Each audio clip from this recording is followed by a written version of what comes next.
আলহামদুলিল্লাহি ওয়াসসালাতু ওয়াসসালামু আলা রাসূলিল্লাহ আম্মা বা'দ আউযু বিল্লাহি মিনাশ শাইতানির রাজীম বিসমিল্লাহির রহমানির রহিম। সম্মানিত দর্শকবৃন্দ, আসসালামু আলাইকুম ওয়া রাহমাতুল্লাহ। যারা মহান রবের কালাম তারই ভাষার মাধ্যমে অনুধাবন করতে ইচ্ছুক তাদের জন্য আমাদের এই সামান্য প্রচেষ্টা। ইতিমধ্যে আপনারা অবগত আছেন, আমাদের একটি ক্লাস পূর্বে গত হয়েছে। যেহেতু আরবি ব্যাকরণ একটি ধারাবাহিক বিষয়, একটি বিষয়ের সাথে আরেকটি বিষয় সম্পৃক্ত, যে সকল দর্শকবৃন্দ পূর্বের ক্লাসটি দেখেননি সেই ক্লাসটি দেখে তারপরে পরবর্তী ক্লাস দেখার চেষ্টা করবেন, তখনই আপনারা এটা সঠিকভাবে বুঝতে পারবেন বলে ধারণা করব ইনশাআল্লাহ। আজকে আমরা যে সমস্ত বিষয় নিয়ে আলোচনা করব তার সংক্ষিপ্ত একটি বিবরণ আপনাদের কাছে তুলে ধরছি। প্রথমে তাশকিল অর্থাৎ উচ্চারণ চিহ্নসমূহ নিয়ে আমরা প্রথমে আলোচনা করব। এরপরে আমরা ইআরাব, একটি শব্দের বাক্যের ভিতরে তার কি অবস্থান হয় সে বিষয় নিয়ে আলোচনা করার চেষ্টা করব। বাক্যের বাইরে যদি কোনো শব্দ ব্যবহার হয় তাহলে ওই শব্দটি উচ্চারণের রীতিনীতি বিষয় নিয়ে আলোচনা করা হবে। আরবি ব্যাকরণ শাস্ত্রের সংক্ষেপ ধারণা দেয়া হবে, শব্দের ব্যাকরণগত অবস্থানের নাম, লফজ এবং মুফরাদ এর সংক্ষেপ আলোচনা, এবং পরিশেষে কালিমা অর্থাৎ শব্দ সম্পর্কে এই পাঠে আলোচনা করার চেষ্টা করা হবে ইনশা আল্লাহ। প্রথমে আমরা দেখতে পাচ্ছি তাশকিল, উচ্চারণ চিহ্ন। যেহেতু আমরা কোরআন তেলাওয়াতে এই সকল চিহ্নের সাথে পরিচিত, তবুও ভাষা শেখার জন্য আমাদের এই সমস্ত চিহ্নর আরবি নাম এবং ব্যবহার সম্পর্কে কিছুটা ধারণা থাকা জরুরি। প্রথমে হারাকা সম্পর্কে যদি আমরা জানি, পূর্বের ক্লাসে আমরা হারাকা সম্পর্কে জেনেছি যে এই চিহ্নগুলো হারফে ইল্লাত আলিফ অ ইয়া থেকে বের হয়ে আসে। আক্ষরিকের অর্থ নাড়াচাড়া বা গতি। গতি বলতে এখানে অক্ষরকে স্থির অবস্থা থেকে স্বরযুক্ত বা চলমান উচ্চারণে নিয়ে আসাকে হারাকা বলা হচ্ছে। যদি কোনো হরফের উপরে হারাকা চিহ্ন না থাকে তখন সাকিন হিসেবে সেটাকে ধরা হয়। যেমন বার উপরে হারাকা না থাকায় সাকিন হয়েছে, তখন এর উচ্চারণ ব এর মতো হয়ে থাকে। যখন এই বা এর উপরে হারাকা অর্থাৎ জবর এবং নিচে জের উপরে পেশ দেওয়া হয় তখন এর উচ্চারণ হয় বা, বি, বু। এই অবস্থাকেই চলমান উচ্চারণে নিয়ে আসা বলা হচ্ছে। প্রথম যে চিহ্নটা আমরা দেখতে পাচ্ছি এটা দম্মা, অর্থাৎ আমরা বাংলায় একে পেশ বলি, আরবিতে দম্মা বলা হয়। এই দম্মার অর্থ গোল হওয়া বা একত্র হওয়া। কোনো হরফের উপরে এই চিহ্ন থাকলে সেই হরফটা উচ্চারণের সময় আমাদের ঠোঁট গোল হয় অথবা একত্র হয়, বিধায় এর নামকরণ করা হয়েছে দম্মা। যেমন পায়ের উপরে দম্মা দিলে আমরা বু বলি, অর্থাৎ আমাদের ঠোঁট সামান্য গোল হয়েছে। একইভাবে এই চিহ্নকে আমরা জবর বলি, আরবিতে ফাতাহ বলা হয়, এর অর্থ খোলা। কোনো হরফের উপরে এই চিহ্ন আসলে আমাদের ঠোঁটকে খুলতে হয়, বিধায় এর নামকরণ করা হয়েছে ফাতাহ। যেমন বায়ের উপরে ফাতাহ দিলে বা জবর বা বলতে হয়। একইভাবে এই চিহ্নটাকে আমরা জের বলে থাকি, আরবিতে এর নামকরণ করা হয়েছে কাসরা, এর অর্থ টেনে নিচে নামানো। কোনো হরফের উপরে এই চিহ্ন আসলে সেই হরফটা উচ্চারণ করার সময় আমাদের ঠোঁট নিচের দিকে নেমে যায়, বিধায় এর নামকরণ আল কাসরাতু করা হয়েছে বলে অনেকেই তাদের অভিমত ব্যক্ত করেছেন। পরবর্তী চিহ্ন আমরা দেখতে পাচ্ছি তানভিন। নুন সাকিনের সংক্ষিপ্ত লিখিত রূপই তানভিন। দুই জবর, দুই জের, দুই পেশ একত্র হয়ে এই চিহ্ন গঠিত হয়। অর্থাৎ আমরা সংক্ষেপে বলতে পারি এটা নুন সাকিনের স্থলাভিষিক্ত অর্থাৎ বিকল্প চিহ্ন। চার্টে আমরা দেখতে পাচ্ছি যে এই দুই পেশ অর্থাৎ একসাথে হয়েছে হচ্ছে, আরবিতে একে বলা হয় হচ্ছে দম্মাতানি, প্রচলিত বাংলায় উচ্চারণ দম্মাতাইন। আর দুই জবর একসাথে হয়ে ফাতহাতানি হয়েছে, আরবিতে বাংলাতে ফাতহাতাইন বলা হয়। একইভাবে দুই জের একসাথে হয়ে আরবিতে একে বলা হয় কাসরাতানি, বাংলায় প্রচলিত কাসরাতাইন হিসেবে। উদাহরণে আমরা দেখতে পাচ্ছি যে প্রথম উদাহরণে কিতা বুন, এখানে বানুন পেশ বুন আছে, এই নুনটাকে সংক্ষিপ্ত করা হয়েছে, সংক্ষিপ্ত করে নুনটাকে এখান থেকে উঠিয়ে দুই পেশ সংযুক্ত করা হয়েছে, অর্থাৎ এই নুন এর সংক্ষিপ্ত রূপটাই হচ্ছে তানভিন। ঠিক একই রকমভাবে দ্বিতীয় এবং তৃতীয় উদাহরণটাতেও নুন সাকিনের পরিবর্তে এখানে দুই জবর আর এখানে দুই জের দেয়া হয়েছে।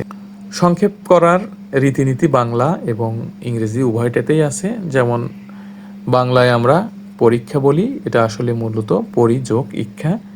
ইংরেজিতে ডু নট এর জায়গায় ডন্ট হিসাবে ব্যবহার করা হয়। শেষের যে নুনের উপরে সাকিন এবং তার আগে পেশ, এই উদাহরণটা দেওয়া হয়েছে। আরবি ব্যাকরণে এভাবে কখনো লেখা হয় না, শুধুমাত্র শিক্ষার্থীদের বোঝানোর জন্যই এটা এখানে নিয়ে আসা হয়েছে। আরবি ব্যাকরণে সাধারণত এই সংক্ষেপ রূপটাই ব্যবহার করা হয়। পরবর্তী যে তাসকিন বা চিহ্ন আমরা দেখতে পাচ্ছি সেটা সুকুন। এর সাথেও আমরা পরিচিত। এর অর্থ স্থিরতা, থেমে থাকা, নড়াচড়া না থাকা। আর ব্যাকরণগত পরিভাষা অক্ষরের উপর কোনো হরকত না থাকা। কোনো হরফের উপরে যদি হরকত বা হারাকা না থাকে তখন এটাকে সাকিন হিসেবে ধরা হয়। তবে কোরআনের মুদ্রণ বা বিভিন্ন আধুনিক লেখায় এই হারাকা, এই সুকুন চিহ্নটাকে অনেক সময় ব্যবহার করা হয় না। এখানে উদাহরণ কিছু আসছে যে এই সুকুন চিহ্নটা তার আগের অক্ষরটাকে সংযুক্ত করে এবং নিজে স্থির থাকে। যেমন মিম, এই সুকুন আসার কারণে এই মিমকে সে সংযুক্ত করেছে, মিম নুন জের মিন হয়েছে। আবার ঠিকই এই নিচেরটাতেও একই, লাম মিম জবর লাম হয়েছে। সাকিন আসার দরুন সে তার আগের হরফটাকে তার সাথে সংযুক্ত করে সে একটা স্থিরতা পেয়েছে।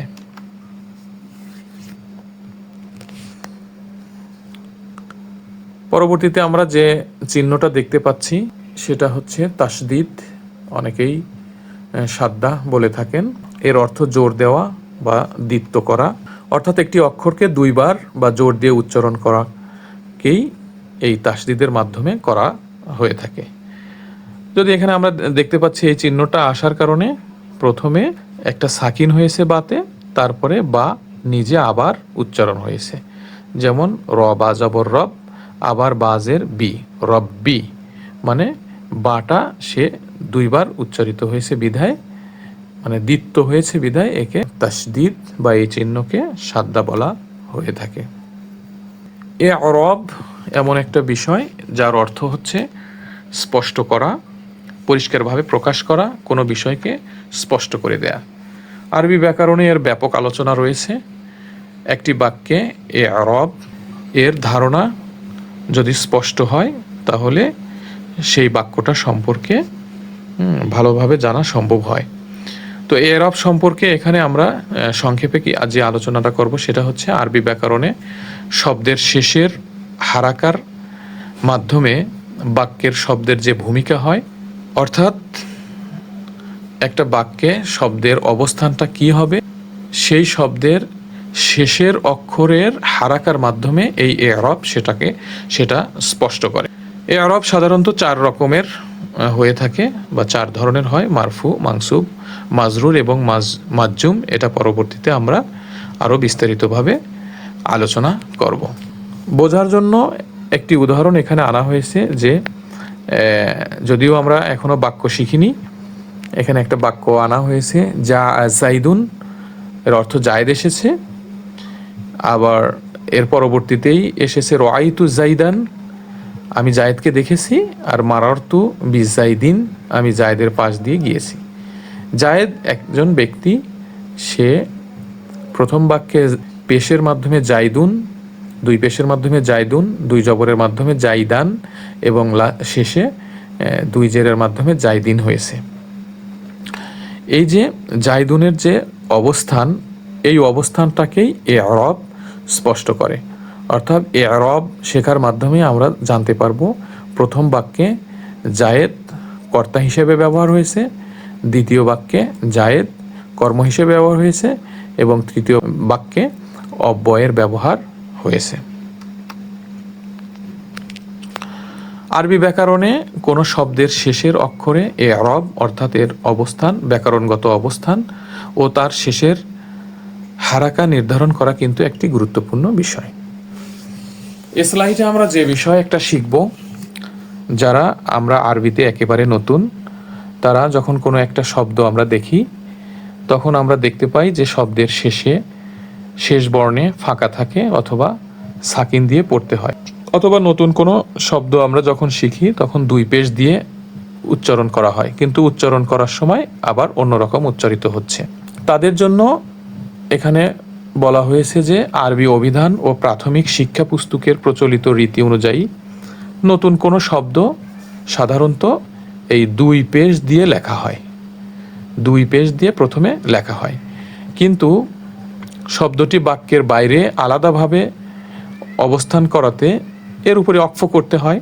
তখন অক্ফ অথবা থামার সময় শেষের যে তানভিন অর্থাৎ দুই পেশ ছিল এর উচ্চারণ হয় না, বরং শব্দের শেষে হারফুন এ সাকিন করে থামতে হয়, অর্থাৎ দুই পেশটাকে সাকিনের মাধ্যমে থামতে হয়।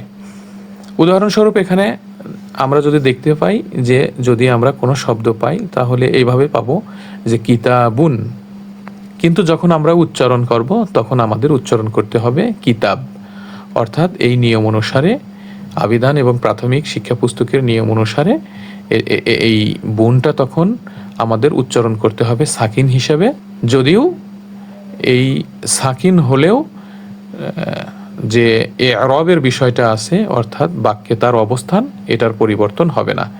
যেমন কিতাবুন আমরা সেক্ষেত্রে উচ্চারণ করব কিতাব, কলামুন কলাম, বাইতুন বাইত।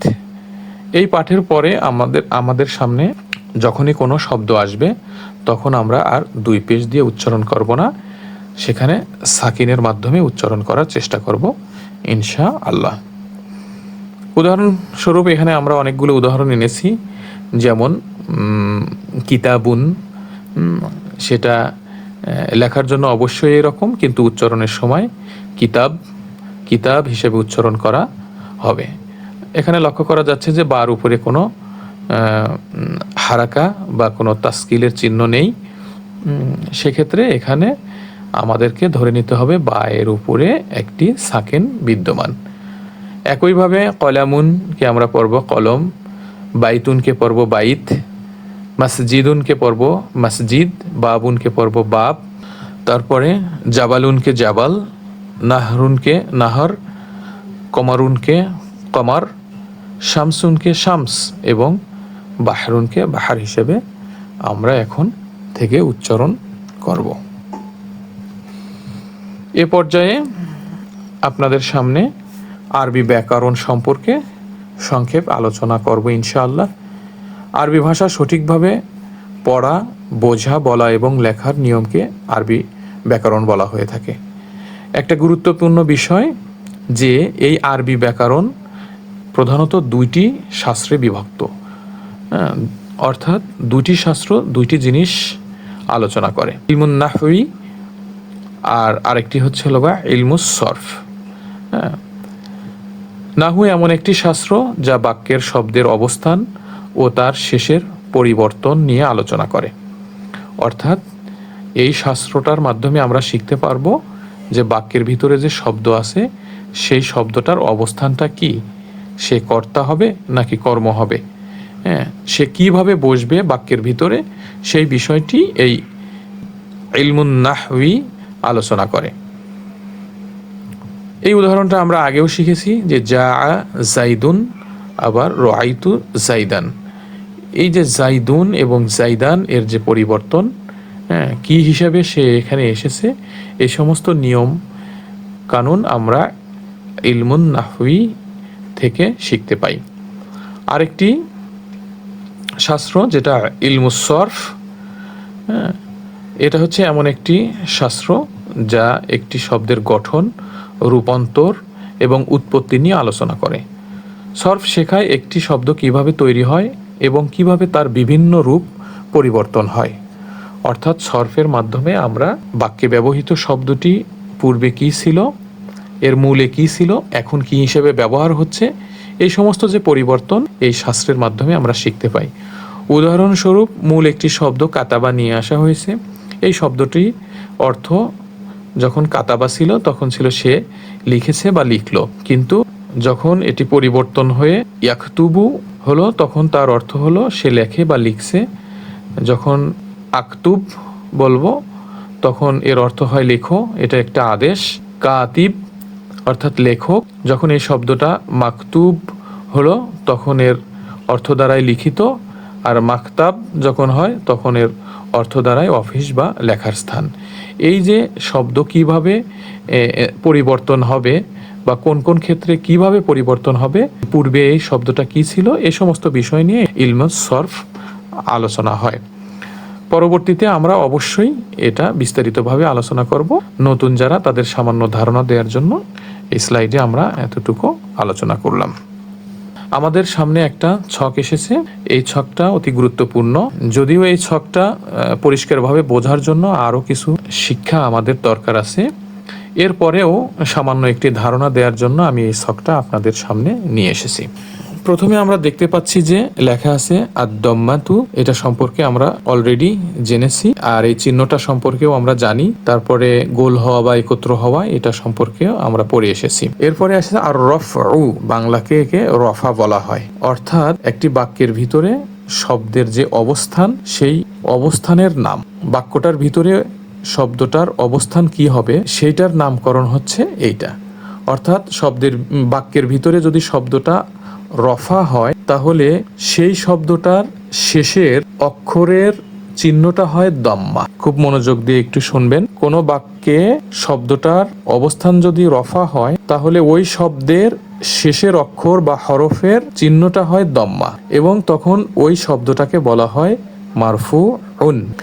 যেমন জাইদুন কাইমুন, এখানে জাইদুন এ পেশ হয়েছে, এই জাইদুনটা এখানে হচ্ছে রফা, তাই এর শেষের অক্ষর দালের উপরে দুই পেশ হয়েছে, এবং তখন এই জাইদুনকে আমরা ব্যাকরণগত বিশ্লেষণে বলবো জাইদুন হচ্ছে মারফু। ঠিক একইভাবে বাক্যে কোনো শব্দের অবস্থান যদি আন্নাসবু বা নাসব হয়, বাংলায় একে নাসব বলে, নাসব বলে অভিহিত করা হয়, আন্নাসবু হয়, তাহলে সেই শব্দটার শেষের অক্ষরের চিহ্ন হয় আল ফাতহা অর্থাৎ জবর। এবং যখন আল ফাতহা হয় আর অবস্থান হয় নসব, তখন সেই শব্দটাকে বলা হয় মাংসুব। ভালো করে এটা অনুধাবন করা জরুরি। একইভাবে বাক্যের ভিতরে শব্দটার অবস্থান হয় জার, তখন এর শেষের অক্ষর বা হরফের চিহ্ন হবে কাসরা অর্থাৎ জের, তখন ওই শব্দটাকে আমরা বলবো মাজরু। এখানে একটা মাংসুবের উদাহরণ যে রাআইতু জাইদান, এই জাইদান এখানে জায়েদ হয়েছে হচ্ছে এখানে কর্ম, আর যেহেতু এটা নসব এজন্যই এই জায়েদকে আমরা বলবো মাংসুব। এখানে উদাহরণে হচ্ছে মাররতু জাইদিন, জাইদিনটা এখানে জার, এর অবস্থানটা হচ্ছে জার। এতে আমরা কিভাবে বুঝতে পারছি যে সাধারণত এর শেষের অক্ষর অর্থাৎ দালে কাসরা হয়েছে, আর যখন এটা হলো মাজরুর হয়েছে তখন একে আমরা বলবো, যখন এটা হচ্ছে জার হয়েছে তখন একে আমরা বলবো মাজরুর। আরেকটা বিষয়, যেহেতু আমরা সুকুন শিখেছি, আমরা কিন্তু ওখানে বলে এসেছিলাম যে এই শব্দের অবস্থানটা আসলে শব্দ এবং ক্রিয়ার ভিত্তিতে চার রকমের হয়ে থাকে। সেটা যদি সুকুন আসে তাহলে কি হয়, শব্দের অবস্থানটা যদি আল জাজম হয় তখন তার শেষে হবে হচ্ছে সুকুন, এবং তখন ওই শব্দটাকে আমরা বলবো মাজজুম। এটা হচ্ছে সাধারণত ক্রিয়ার ক্ষেত্রে ব্যবহার হয়, যেমন লাম ইয়াযহাব, লাম ইয়াযহাবের এই বায়ের উপরে কি আছে, সুকুন আছে। এতে আমরা বুঝতে পারছি যে এটা হচ্ছে মাজজুম। ব্যাকরণগতভাবে রফা শব্দের অর্থ উঁচু করা, সবার উপরে হচ্ছে এই রফার স্থান, ক্রমান্বয়ে তারপরে নসব, তারপরে মাজরুর বা জার মাজরুর, এবং তারপরে হচ্ছে মাজজুমের অবস্থান। এখানে একটা বিষয় লক্ষণীয় যে এই মারফু এবং মাংসুব শব্দ এবং ক্রিয়া উভয়ের ক্ষেত্রেই ব্যবহার হয়ে থাকে। মাজরুরটা শুধুমাত্র শব্দের জন্য ব্যবহার হয়, আর মাজজুমটা শুধুমাত্র ক্রিয়ার ক্ষেত্রে ব্যবহার হয়ে থাকে। যেহেতু আমরা ইসিম ফেল হরফ এখনো শিখিনি, যখন শিখব তখন আপনারা বুঝতে পারবেন যে মারফু এবং মাংসুব ইসিম এবং ফেল দুইটার জন্যই ব্যবহার হয়, মাজরুর শুধু ইসিমের জন্য ব্যবহার হয়, আর মাজসুম শুধু ফেলের জন্য ব্যবহার হয়ে থাকে। যদিও আপনাদের কাছে এই ছকটি এখন জটিল মনে হচ্ছে, আশা করি আর কয়েকটি পাঠ যদি আমরা সামনের দিকে অগ্রসর হই তখন এটা আপনাদের কাছে অনেক সহজ মনে হবে। আজকের এই অংশে যেহেতু আমরা বিভিন্ন চিহ্ন বা তাশকিল নিয়ে আলোচনা করছি, আমরা আরও কিছু চিহ্ন কোরআন তেলাওয়াতের সময় দেখতে পাই, যেমন মিম, লাম, জিম এবার এ সমস্ত চিহ্ন থাকে। এ সমস্ত চিহ্ন আসলে ব্যাকরণের কোনো চিহ্ন নয়। আরবি ব্যাকরণ শেখার জন্য এ সমস্ত চিহ্ন কোনো প্রয়োজন নেই, তবে অক্ফ করার জন্য অর্থাৎ থামার জন্য এ সমস্ত চিহ্ন আমাদের প্রয়োজন আছে কোরআন তেলাওতে। সেক্ষেত্রে যদি মিম থাকে তাহলে অবশ্যই থামা উচিত, লাম থাকে এখানে থামা উচিত নয়, হ্যাঁ। আর যদি এই চিহ্ন থাকে তাহলে থামা বা না থামা উভয়ই বৈধ হিসেবে ধরা হচ্ছে। এই চিহ্ন থাকলে এখানে থামা উত্তম, আর যদি এটা থাকে তাহলে না থেমে পড়া উত্তম, আর এই চিহ্ন থাকলে তাহলে থামার জন্য বলা হচ্ছে বা থামা উত্তম হিসেবে বিবেচনা করা হয়। লফজু বা লফজ উচ্চারিত ধ্বনি, মুখ থেকে উচ্চারিত শব্দধ্বনি। আরবি ব্যাকরণের অধিকাংশ কিতাবগুলোতে এখান থেকে ব্যাকরণের আলোচনা শুরু করা হয়। আল-লফজের অর্থ নিক্ষেপ করা। আরবরা মুখ থেকে শব্দ বের হওয়াকে নিক্ষেপ করার সঙ্গে তুলনা করেছেন, তাই মুখ থেকে শব্দ বের হওয়াকে আল-লফজ বলা হয়। লফজ হওয়ার জন্য অর্থ থাকা শর্ত নয়, মুখ থেকে যে কোনো ধ্বনি বের হলেই সেটার অর্থ থাকতেও পারে, নাও থাকতে পারে। লফজের বিভিন্ন শ্রেণী বিভাগ বইগুলোতে করা হয়েছে, আলোচনা দীর্ঘ হবে বিধায়, অর্থের জন্য অত বেশি প্রয়োজন নয় বিধায় আমরা সেই শ্রেণী বিভাগগুলো অ্যাভয়েড করে যাচ্ছি। আমরা দেখতে পাচ্ছি একটি শব্দ আল মুফরদ, যার অর্থ একক। মুফরদ হচ্ছে একক শব্দ, এটি এক বচন নয়। আরবি ব্যাকরণে এটি দুই হিসেবে ব্যবহৃত হয়, একা একই আলাদা হিসেবে, আর একটি হচ্ছে লগা সিঙ্গুলার হিসেবে ব্যবহৃত হয়। এই দুটির অর্থ এক নয়। প্রসঙ্গ দেখে আমাদেরকে বুঝে নিতে হবে কোন অর্থটি উদ্দেশ্য। আরবি ব্যাকরণের একটি ব্যাপক আলোচনার বিষয় হচ্ছে কালিমা, যার পারিভাষিক অর্থ হচ্ছে শব্দ আর আবিধানিক অর্থ ক্ষত বা আঘাত। আরবরা বলে থাকেন অস্ত্র শরীরে যেমন প্রভাব ফেলে অর্থাৎ ক্ষত বা আঘাত তৈরি করে, তেমনি কথা মানুষের হৃদয়ে প্রভাব ফেলে। এজন্যই অর্থবোধক শব্দকে কালিমা বলা হয়েছে। ক্লাসিক নাহুর ব্যাকরণিক সংজ্ঞা হিসেবে কালিমা হলো এমন একটি একক উচ্চারিত শব্দ যা একটি অর্থের জন্য নির্ধারিত হয়েছে। কালিমা হতে হলে কয়েকটি শর্ত পূরণ করতে হয়, যার প্রথমটি হচ্ছে লফজ, মুখ থেকে উচ্চারিত ধ্বনি, অর্থাৎ মনে মনে চিন্তা করলে তা কালিমা নয়, উচ্চারণ বা ভাষায় ব্যবহারের উপযোগী শব্দ হতে হবে। দ্বিতীয়টি হচ্ছে মুফরদ, অর্থাৎ একক, এটি একটি একক শব্দ হতে হবে, দুই বা ততোধিক শব্দের সমষ্টি হলে সেটা কালিমা হবে না। উদিয়া, যার বাংলা অর্থ নির্ধারণ করা হয়েছে, অর্থাৎ ভাষাভাষীরা এই শব্দটিকে একটি নির্দিষ্ট অর্থ প্রকাশের জন্য গ্রহণ করেছেন, শব্দটির একটি অর্থ থাকতে হবে। এই সমস্ত শর্তগুলো পূরণ করলেই সেটাকে কালিমা হিসেবে গণ্য করা হবে। উদাহরণস্বরূপ কিতাবুন শব্দটি যদি আমরা লক্ষ্য করি, লফজ হিসেবে সেটি মুখ থেকে উচ্চারণ করা সম্ভব। মুফরদ সেটা হচ্ছে একটা আমরা দেখতে পাচ্ছি একক শব্দ, আর নির্ধারিত কোনো অর্থ আছে কিনা, হ্যাঁ, আরবি ভাষাভাষীদের কাছে কিতাবুন একটি পুস্তক বা বই হিসেবে অর্থ আছে, জন্য কিতাবুনটাকে আমরা একটি কালিমা বা শব্দ হিসেবে অভিহিত করতে পারি। দ্বিতীয় উদাহরণটিতে আমরা লক্ষ্য করছি দিজুন নামের একটি শব্দ এখানে আনা হয়েছে। আরবি ভাষাভাষীদের কাছে এর কোনো অর্থ নেই, লফজ হিসেবে সেটা মুখ থেকে উচ্চারণ হতে পারে।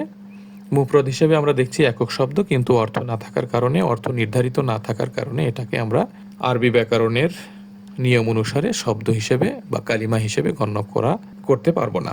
একইভাবে আমরা যদি দেখি যে দুইটি শব্দে একসাথে এসেছে, উদাহরণস্বরূপ যেমন এখানে এসেছে ফিল বাইতি, ঘরের ভিতরে, এখানে দুইটি শব্দ আছে ফি এবং আল বাইতি, এটাও কালিমা হিসেবে গণ্য করা হবে না। দুইটি শব্দ একসাথে হলে কি হয় সেটা আমরা ক্রমান্বয়ে পরবর্তীতে শিখব।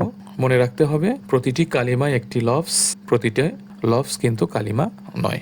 সংক্ষেপে আমরা বলতে পারি কালিমা হচ্ছে এমন একটি শব্দ যা উচ্চারিত, একক এবং একটি নির্দিষ্ট অর্থ প্রকাশের জন্য ব্যবহৃত হয়। এই তিনটি শর্ত পূরণ না হলে আরবি ব্যাকরণের পরিভাষায় তাকে কালিমা বলা হয় না।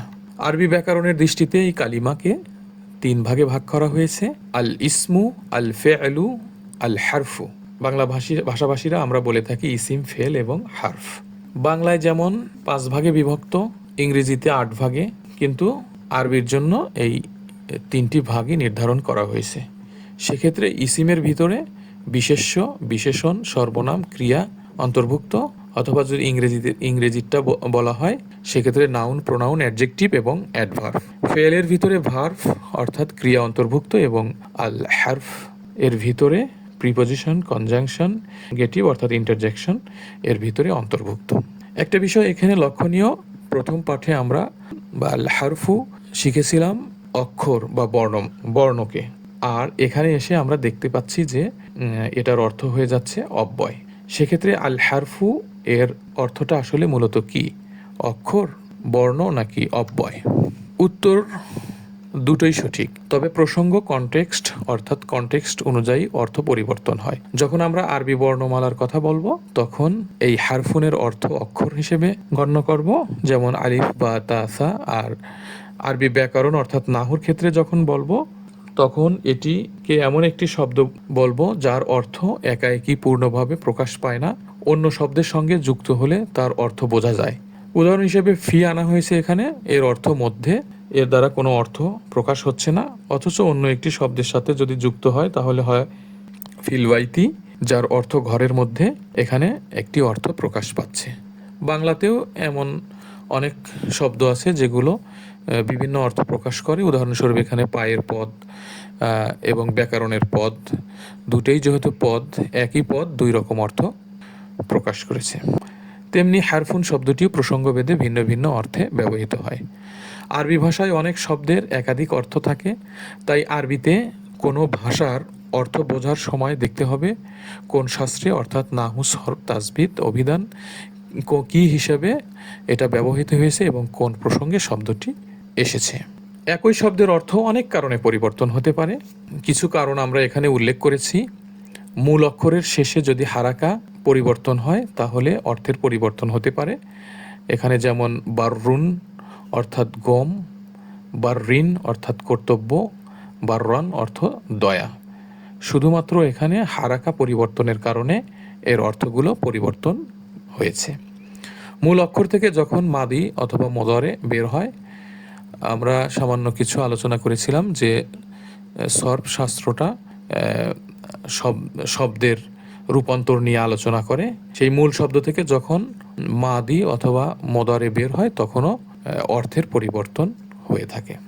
হরফে জারের কারণে অর্থের পরিবর্তন হয়। হরফে জারটা আমরা এখনো পর্যন্ত শিখিনি, তবে হারফুন এর চেঞ্জটা কিভাবে হয় সেটা জানার জন্য যদি দরাবা গঠন থেকে আসে এবং এরপরে যদি আন হারফে জর ব্যবহৃত হয় তখন এই হারফের অর্থ দ্বারায় বিরত থাকা। কালিমা অর্থাৎ শব্দটি যদি বিভিন্ন বাব অর্থাৎ বিভিন্ন ক্রিয়ার গঠন থেকে আসে তখন এর অর্থ ভিন্ন ভিন্ন হয়ে থাকে। এ সংক্রান্ত কিছু উদাহরণ নিচের চার্টটিতে দেয়া হয়েছে। যদি হারফুন অর্থাৎ হারফুন নেই, যেহেতু আমরা আলোচনা করছি, হারফুন শব্দটি দরাবা গঠন থেকে আসে তখন এর অর্থ হয় ফিরে আসা। আবার দরাবা থেকে আসার পরে যদি এর সাথে হারফে জার আন যুক্ত হয় তখন এর অর্থ হবে বিরত থাকা। শব্দটি যদি কারুমা এই গঠনের ব্যবহৃত হয় তখন এর অর্থ হয় তিক্ত হওয়া। আর বাবে তাফঈল থেকে আসলে অর্থাৎ তাফঈল গঠন থেকে আসলে এর অর্থ হবে বিকৃত হওয়া। সেক্ষেত্রে আমরা দেখতে পাচ্ছি যে হারফুন শুধু অক্ষর অথবা অব্যয় নয়, বিভিন্ন গঠন থেকে আসলে এর অর্থটা পরিবর্তন হয়ে যাচ্ছে এবং এই পরিবর্তিত অর্থ পবিত্র কোরআনুল কারিমেরও বিভিন্ন জায়গায় ব্যবহার হয়ে থাকে, যা আমরা ক্রমান্বয়ে পরবর্তী ক্লাসগুলোতে আরও ধীরে ধীরে জানতে পারবো। এখানে একটি সূরা আন-নিসার 46 নম্বর আয়াতের একটি খণ্ডাংশ এখানে উল্লেখ করা হয়েছে। যেমন কোরআনে এসেছে, মিনাল্লাযীনা হাদু ইউহাররিফুনাল কালিমা আম মাওয়াদিহি। এখানে ইউহাররিফুন হারাফা এসেছে, যার অর্থ বিকৃত করে, এই অর্থে ব্যবহৃত হয়েছে। এই অংশটুকুর অর্থ ইহুদিদের মধ্যে কেউ কেউ আসল অর্থ থেকে সরিয়ে কথা বিকৃত করে। আবার হারফুন এর অর্থ যদি সীমা, দ্বিধা ইত্যাদি ইত্যাদি নেওয়া হয় তাহলে এর বহুবচন দাঁড়ায় হিরফুন, বসনও আমরা এখনও পড়িনি, ধীরে ধীরে আমরা বসনটাও পড়ে নেব ইনশাআল্লাহ। যেমন কোরআনে এসেছে, ওয়ামিনান নাসি মান ইয়াবুদুল্লাহা আলা হারফ। এখানে এই হারফ এর অর্থ দ্বিধা, সংশয় বা কনফিউশন বোঝাতে ব্যবহার করা হয়েছে। মানুষের মধ্যে কেউ কেউ এমনও আছে যে আল্লাহর ইবাদত করে দ্বিধার সাথে। সূরা আল হাজ 11 নম্বর আয়াতে এই অংশটুকু আছে। এই স্লাইডটার অর্থ শুধু এতটুকুই আপনাদের শেখানোর চেষ্টা করা যে একটি শব্দ শুধু একই অর্থে ব্যবহৃত হয় না, বিভিন্ন প্রেক্ষাপটে বিভিন্ন কারণে এর অর্থের পরিবর্তন ঘটতে পারে। যারা একেবারে নতুন তাদের কাছে বিষয়গুলো একটু জটিল মনে হতে পারে, কিন্তু আপনারা নিয়মিত চর্চা করলে অবশ্যই বিষয়গুলো আপনাদের কাছে সহজ মনে হবে। আমরা চেষ্টা করব আরও সহজভাবে আপনাদের কাছে আরবি ব্যাকরণের বিষয়গুলো তুলে ধরার। আমাদের উৎসাহ প্রদানের জন্য আপনারা আমাদের চ্যানেলটাকে সাবস্ক্রাইব করবেন, যেন আমাদের ভিডিও প্রকাশ পাওয়ার সাথে সাথে আপনারা নোটিফিকেশন পেতে পারেন। আজকে এ পর্যন্তই। সুবহানাকাল্লাহুম্মা বিহামদিক, আশহাদু আল্লা ইলাহা ইল্লা আনত, আস্তাগফিরুকা ওয়া আতুবু ইলাইক।